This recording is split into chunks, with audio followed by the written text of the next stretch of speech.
Welcome to Overcoming Medical Hair Loss Summit. My name is Valerie Fuentes. I'm your host, and today I am with Marcela Fournier. She is on Instagram as Marcela Hair Journey, and I had the pleasure to meet Marcela for two different ways. So first, I was looking for women, or I was just researching on Instagram who could I speak with for my Unapologetic Badass series back in June. And Kristen from Laws Not Laws said, you have to check out Marcela. And I think after, I think it was in the middle of the series already when I found out about you. And then I realized that you were doing things in Spanish, which I thought was amazing.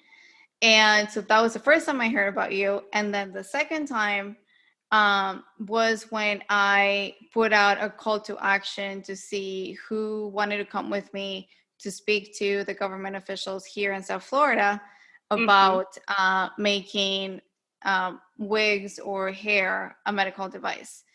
And so Marcela said, yes, I want to go. And here we are. So now we talk all the time. We're getting to projects together. And, you know, we've been together ever since.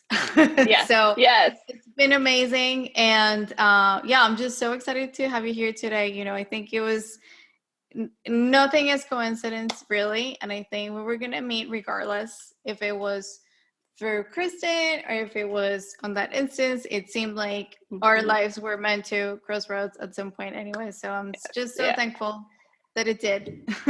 Yes. I'm so happy that you're here, so thank you Marcela, really. No, thank you. I'm very excited to be here and speak with you in English, right? It's different. Right? It is different. Yeah. It is.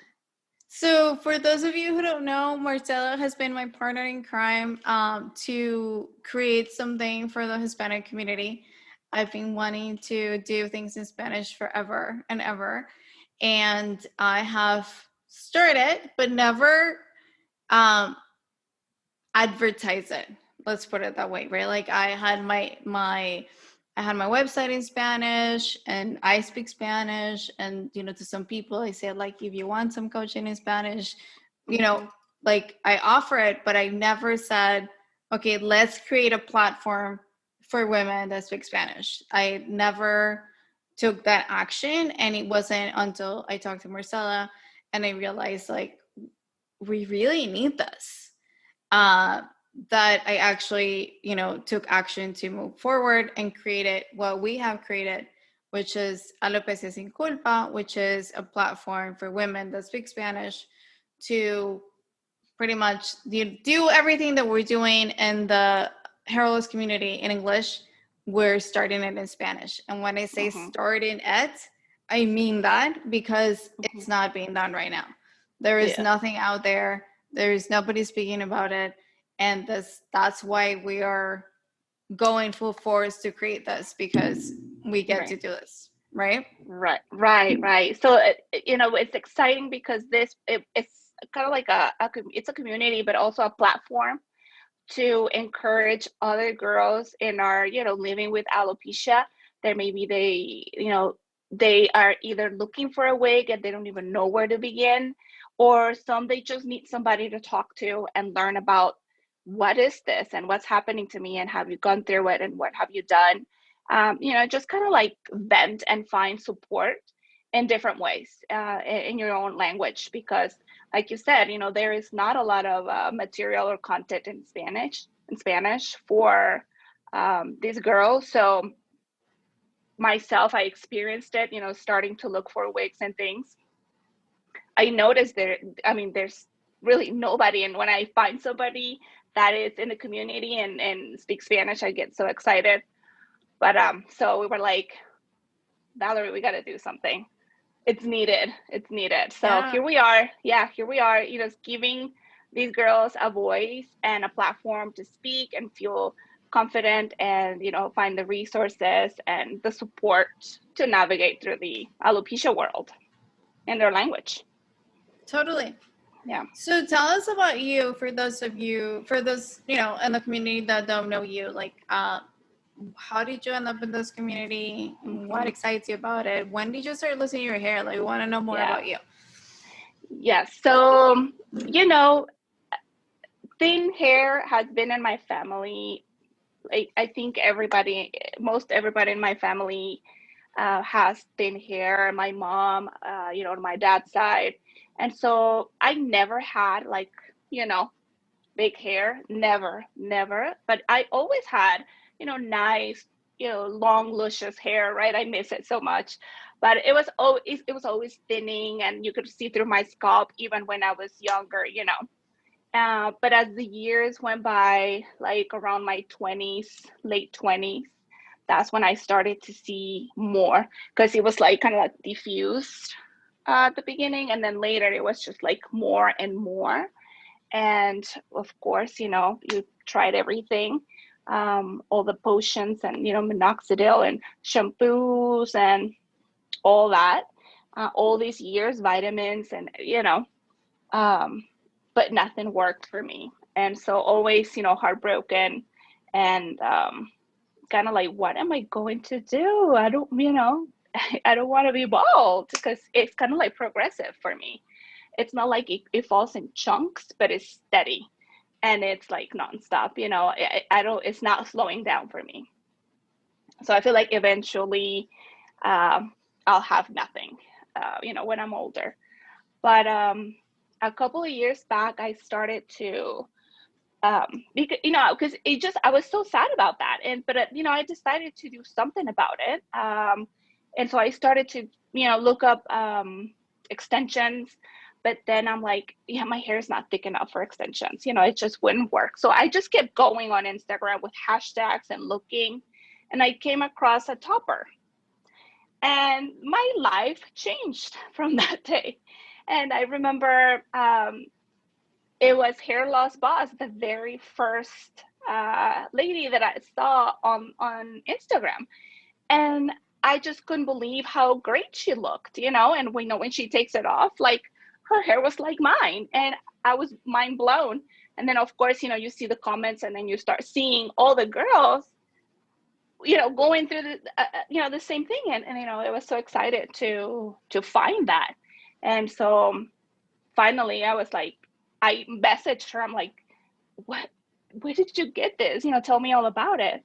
And so then, she told me. I was like, oh my God, I went to that website and did all my research, and, you saw like 1,000 YouTube videos and things. And finally, I made the jump and made my first purchase, and my life changed ever since. And, I'm so happy with it. I wish I had done it, a long time ago. So, has there anything that you've done to help you emotionally to cope with this? Um, you know, I feel like this community has done that for me. Um, Talking Mm. about it and like seeing it, because I like to take pictures of myself. And I remember the first topper I bought, the lady was like, send me a picture of your hair to see how big, the cap needs to be. And I remember I took the picture, and like I knew my hair was falling, right? Like I would see myself in the mirror, but never really like, get to it. And so I Back. took the picture and I saw it, and I was like, oh, I was dying. But after that, just seeing it and, kind of like confronting my issue face to face, talking about it. I was open with my husband about it, my son. Just talking about it and, being open, I think has helped cope with it. I'm to the point to where, it is what it is. It's genetics. There's nothing I can do, about that. So hair is what it is for me. Hair is my medicine. It's my antidepressant and my solution for my hair loss. Um, but yeah, I think the support that I've gotten from this community and speaking with other girls has really helped me cope and, just accept it, really, because it is what it is. And, there is no turning back for me. Um, so I accept it, and, I'm happy with it. So I think we have talked about this in like different occasions, maybe not in this platform, but in different platforms, of like how has it been for you to share with other people that you're done wanting to grow your hair? Yes. Right. So for other women that are in that same position, like, what do you have to say? Because I know that's hard for us to tell other people when they're like, oh, why don't you try this shampoo or this medication or this diet or all this stuff? Like, what do you say now? Right. And, I learned quickly in my journey that it's almost part of the process how to manage your family's feelings towards you wearing wigs. Because, in a Hispanic community, it's like, oh, you're wearing a wig. Oh my God, it's embarrassing and it's shameful. And so having to um, manage that was part of my learning and my process in this hair loss world that I'm in. And so, and somebody told me to remember that, to look at the situation from another perspective.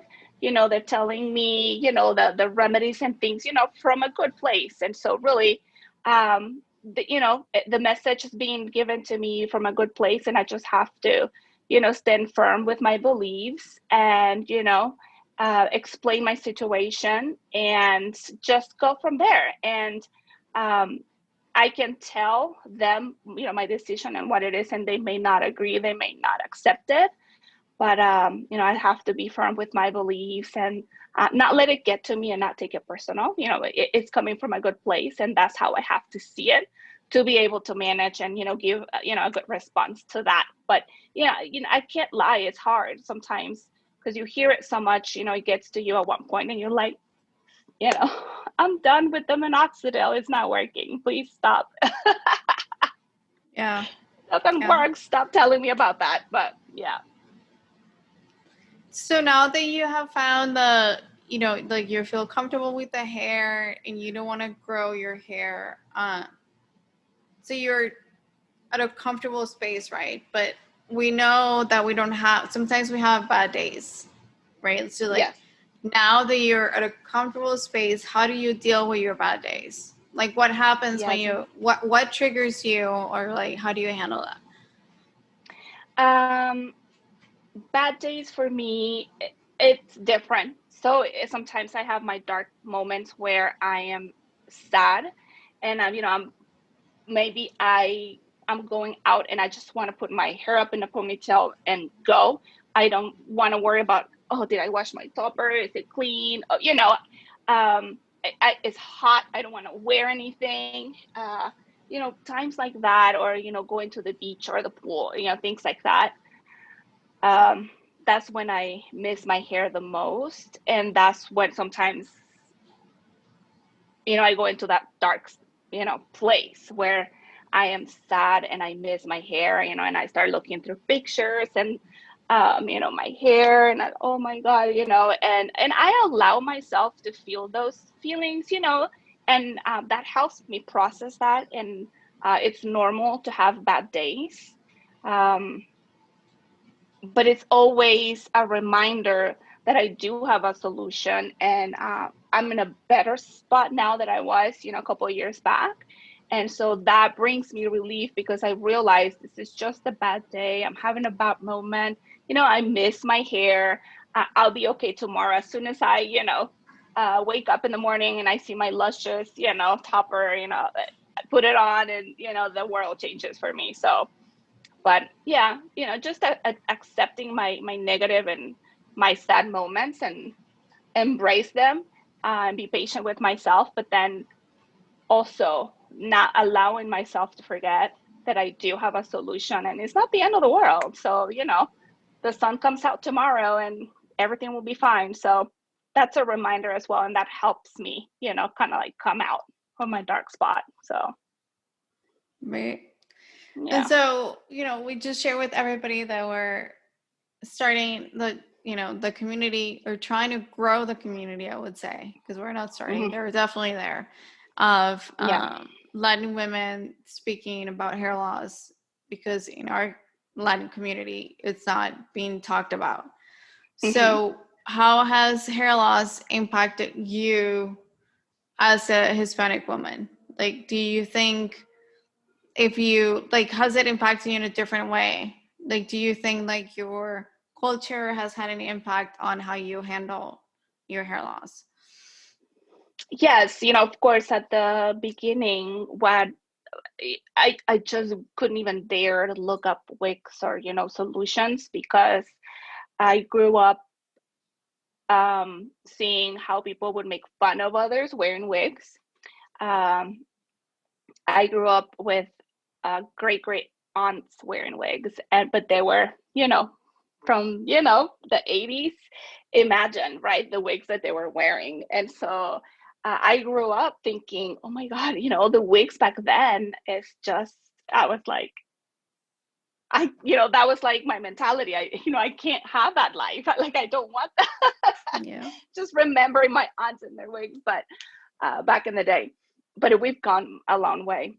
Uh, but back to the answer is that, I grew up thinking, oh, wigs were ridiculous and embarrassing. And um, so always, that's stuck with me. And I just couldn't bring myself to start looking up wigs and things. But then, I was like, to the moment where I was like, I can't do this anymore. I'm so sad about it. You go to work and, people, instead of like looking at your eyes, and looking at your spots, right? So, and it's like, I rather just like sit in the corner and do my work and nobody look at me, right? And so I decided to do something about it. And, finally, I made the move, but it was tough. It was tough. It was always, the voices in the back of my head of my aunts, me growing up and laughing at other people, and how it is. You grow up, and it's a stigma, it's a taboo. Wigs are, what? Why would you even think about wearing a wig? Like, that's ridiculous. Put on some jalapeno, on your head, or some onion juice, or whatever it is. Why would you even consider a wig? No way. What are you thinking?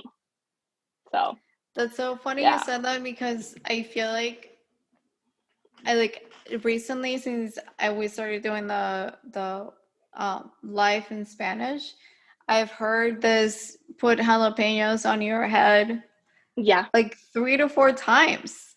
Yeah. Apparently, it's a thing.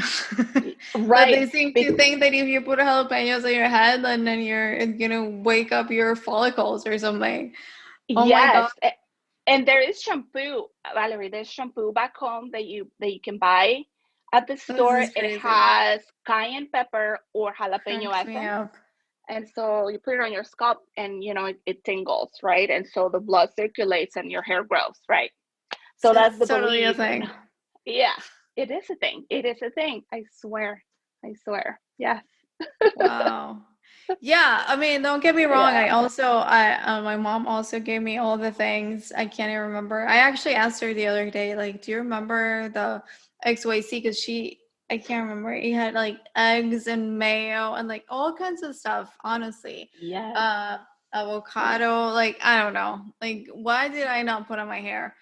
But Yeah. like you said, it's always like, let's do something, but there is no acceptance. There is no, Right. um, yes, you have hair loss, right? Like, it's not, yeah, it's almost like they can't just take that it is the way it is. Right. They don't accept it. Yeah. Right. It's hard for a lot of people to understand that um, you gave up on growing back your hair. And why would you do that? Why would you want to give up on it? But it's like, you don't know that it's been 20 years of all this potions and things, Exactly. and it's genetics. Like, there is you know no solution. It's a very, I feel conflicted sometimes. And I actually had this conversation. I'm not gonna go deep into it, but Hmm. with somebody interviewed yesterday where we were talking about people trying to offer solutions. And then I said, you know, sometimes I feel the need to educate people, right? Just because I'm not, first of all, I'm not a defensive person. You know me. I'm not defensive Mhm. at all. Like, I love everybody. I want to be friends with everybody. So like, if somebody offers me something, like I want to believe that they're coming from a good place, right? Mhm. But at the same time, I want to educate them to the fact that, listen, I tried all the things. This Mhm. has no cure. Like, it's official. As of right now, Right. it has no cure. Right. And it's up to every single person that has alopecia to define whether they want to look for treatment or not. So we all have our own, will Right. of choosing that. Um, but please don't try to sell something saying that it's gonna Mhm. grow your hair back. Like, Right. I don't appreciate that. Yeah, I know. So I know. I feel the need to share with people, like, that's not gonna work. And thank you. I Mhm. appreciate your good intentions. Right. It's hard. I get it. And there are girls where maybe they are anorexic, right? Or maybe they have some type of eating disorder and maybe their hair fell out and they're back on track and vitamins and shampoo and things worked for them because it was an episode of, malnutrition. And maybe that Right. did help for them. But my case is genetics. Unless you change my genetic code, Right. like nothing is going to help. But people don't That's another thing, is that it's understand it. very much case by case. Right. Yeah. That's It's very another thing that I different. also tell people, is that it's very much case by case. Like, I've Right. heard it from clients, people I've interviewed. You know how many times I've heard, all my hair grew back when I was pregnant. Like, Yeah. women that have had alopecia, some women have gotten all their hair back while pregnant, right? And some other women say, pregnancy was the worst for me. When I got off the pill, I lost all my hair. And Hmm. that's two completely different stories, which Right. tells you that it doesn't matter. It is legitimately case by case. So Yeah. it's such a, like, honestly, alopecia is such a mystery that It is. to claim that there is a solution for it doesn't work for No. me. Right. And it Agreed. doesn't land Agreed. well. Like, yeah, yeah. Yeah. Anyway, Yeah. so moving on, since we can't fix the world right now, Right. let's control what we can control. So, Yeah. what has been your best tool? Like, what is the one thing that you rely on to make you feel better? Like, what is the one thing that helps you feel more like yourself? I think it's a combination of different things. And one is having my loved ones around. I know that sounds cliche, right? My son and my husband are my biggest supporters, as well as my mom. And so they've embraced my decision and they love me for what I am with or without hair. And so, when I'm in the house, I don't wear anything. I have my few strands of hair and normal. And I feel normal and I don't feel uncomfortable and I don't worry about anything. Is my husband gonna love me, looking crazy? Um, I don't worry about that. So they are my biggest support system. And the other thing is like just remembering how far I've come, thinking back how sad and depressed and like alone I felt. And I wasn't feeling pretty. I didn't want to take pictures. I didn't want to look myself in the mirror. I didn't want to go anywhere. I at work I just did my job, didn't participate. I didn't want to lead projects. I just want to stay in a corner and because I didn't want people to look at me. And so um, but I came out of that. And so remembering the journey that I've, gone through and where I am and how happy I feel. And so that, it's a pep talk, when you have your dark moments and oh my God, my hair. But then you remember, you're healthy, you have your family, your loved ones. I have a great husband, my kid, my mom. I have this community and I've come, I was in a bad spot a couple of years back and now I feel pretty, and I don't worry about my hair anymore. Like I wake up and I don't like, it's not even a thought. I'm able to see myself and see my hair loss and be okay. I don't, start crying, because, the shock or the sadness. So it just remembering the progress I've made in the support system just helps me, be present and happy, with what I'm doing. And then also what we're doing, also, talking to other girls and just give them like a word of advice, or, sending them a link to something.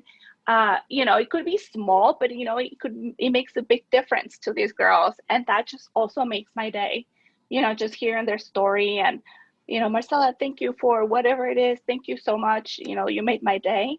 That just like hits me, and it lifts me, and gives me purpose. And so really just kind of like just stay focused on the positive and the present. So yeah. And I was actually having kind of like the same conversation earlier, that it, like you said, it gives you purpose and it puts things into perspective. I want to say it's the word. Like you start realizing what truly matters, right? I feel that alopecia really opens up make us more compassionate and understanding and open, and we're now able to see what really matters, right? Like, we stop paying attention to the little things because they don't really matter anymore. Right. Yeah, I was consumed with my hair loss, and I was like blind to all the blessings, really, that I had. So once that was removed, from my mind, my life changed. I'm a better wife, a better mom, better daughter. I'm a better version of myself, and they deserve that. So that's so powerful. So on that note, what is the best thing that alopecia has brought into your life? It's a lot of things. I would say confidence, a voice. I feel powerful. I feel like I can do things that before I couldn't do. I never in a million years I would imagine that I would be sharing my story with strangers and showing myself and exposing myself to strangers and talking about it to strangers. Never, I would have imagined. And so having that, it's the confidence, happiness. I feel powerful, and I feel like I can make a difference in other girls, being maybe they're in a dark spot, or, in the closet, right? In the wig closet. In the alopecia closet, totally. Right. And so that just, alopecia has brought me so many things. It took away my hair, and I was in a bad spot for a little bit, but I came out. I powered through it, and I won. Right, I'm the boss. Like, yo mando aquí, right? Like, yes, you are. Right, yeah. But yeah, it's taken a lot away from me, but it's giving me so much more. And I mean, it just makes me smile every time I think about everything that's brought to my life so far. I love it, Marcel. I love that attitude. So on that note, for women that are just maybe starting in their journey, they don't know what to do, they don't know if they want to wear hair, like what would you say to them? Reach out, and you found Valerie, right? You found Valerie. I'm sure you're on Instagram, you're on Facebook. Join those groups, and you're going to find remarkable girls, very brave and powerful and inspiring. And there are different girls. You have those that are not wearing toppers as much, and they go out with their hair like that, and it's okay. And also you have those that they rock their gorgeous wigs, and they have awesome tips. And then you have those that, like you, that provide the moral support and advice, and you're kind of like a mentor and a coach. And so continue to reach out to people. Don't stay in the closet. Talk about By it maybe yourself. with, yeah. Don't suffer in silence. Don't suffer in silence. Reach out. It's the best thing you can do for yourself. You owe it to Yeah, yourself. Yeah. totally. Well, Yeah. thank you, Marcela, so much. I want to invite everybody to join if you're a Spanish speaker. We have created a Yeah. page, Alopecia Sin Culpa. Um, Yeah. please go over, check it out.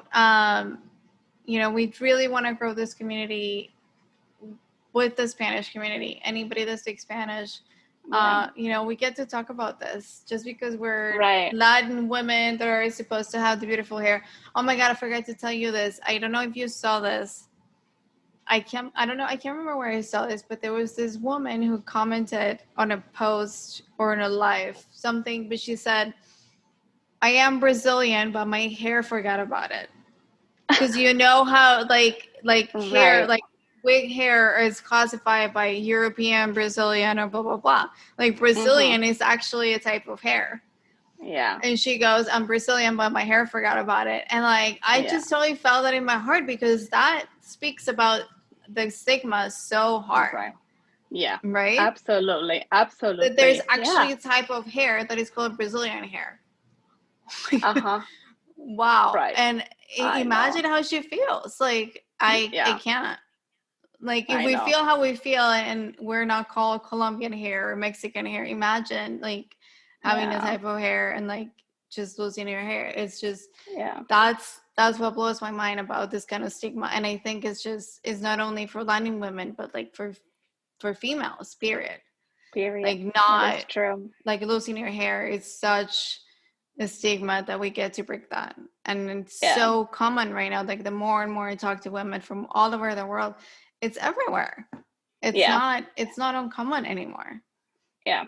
I know. And again, there's not a lot of talk about it, There's not a lot of talk, and you're suffering in silence, and they want to feed you all these products and false hopes, for many. And so, but there is, there's another world once you start reaching out and learning and educate yourself what's available to you and then what makes you happy. So maybe toppers and wigs are not for you. That's okay. The community has everything for you, for everybody. So whatever support and solution, whatever you need, there's always something for somebody. So to me, so lucky to have met you and a lot of the great girls that I talk to on Instagram. And so yeah, it, to me, it's como, like you said, it's magia, it's magic. It was magic for me, really. And so yeah, We're reach out. very The blessed. community is out there. Yeah. Like, you are all very blessed. Like, you all get Yeah. to be part of the magic. So that's also Yeah. another thing that I tell everyone is that don't stay on consumer mode, right? Like, don't stay on the reading, Mm-hmm. consuming, and not participating. Like, start Yeah. liking, comment, DM, Right. participate. Like, it's a community because we embrace each other, right? It's Right. not like we're not reading each other, we're interacting with each other. And that's what's Yeah. so cool about this, right? Like, Yeah. today we had a meetup, last week we had a meetup, and like, it's so cool to speak to people that we've been engaging with for months, Mm-hmm. Right. right? Finally It's put, so yeah. cool. Yeah. I know. I know. It's So I amazing. And you invite learn so everybody much. to please just engage. Like, we don't Yeah. bite, we're cool. I promise. Yeah. So yeah, just please. Yeah. If you're still Yeah. hiding, don't hide anymore. No, reach out, participate, ask questions, and get involved. You'll be surprised of all the, the awesome friendships that you can find here in this community. So Yeah.